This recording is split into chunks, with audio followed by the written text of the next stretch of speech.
നമസ്കാരം. ഒരു നാടൻ പലഹാരം പിടി. വേണ്ട സാധനങ്ങൾ: അരിപ്പൊടി, ജീരകം, തേങ്ങ, വെളുത്തുള്ളി, ചുവന്നുള്ളി. അപ്പോൾ അരിപ്പൊടി പുട്ടുപൊടിയാണ് എടുത്തിരിക്കുന്നത്.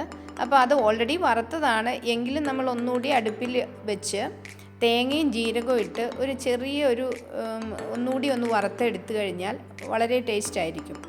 അപ്പോൾ ഇത് നമ്മൾ അടുപ്പിൽ വെച്ച് വറുത്തെടുത്തു. അതിനുശേഷം വെളുത്തുള്ളിയും ചുവന്നുള്ളിയും ഇടിച്ചിട്ടു. ഇത് കുഴയ്ക്കാൻ നല്ല തിളച്ച വെള്ളം ഉപയോഗിച്ച് വേണം കുഴയ്ക്കാൻ, അല്ലെങ്കിൽ പിടിയെല്ലാം കുഴഞ്ഞു പോകും.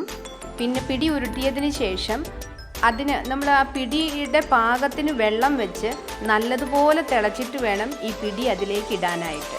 അതിനുശേഷം ഇത് നല്ലതുപോലെ തിളച്ചതിന് ശേഷമാണ് നമ്മൾ കുറച്ചുകൂടി അരിപ്പൊടി കലക്കി ഒഴിക്കണം.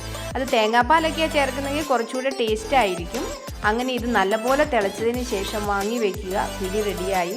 വീട്ടിൽ സ്പെഷ്യലായിട്ട് എന്തെങ്കിലും ഉണ്ടാക്കിയാൽ കാർന്നോമാർക്ക് വയ്ക്കുന്ന പരിപാടിയുണ്ട്. അപ്പം നമ്മൾ പിടി അവർക്ക് വളരെ ഇഷ്ടമുള്ളൊരു സാധനമാണ്. അങ്ങനെ വെച്ചു. അതിനുശേഷം ഞങ്ങൾ കഴിച്ചു. ഓക്കെ.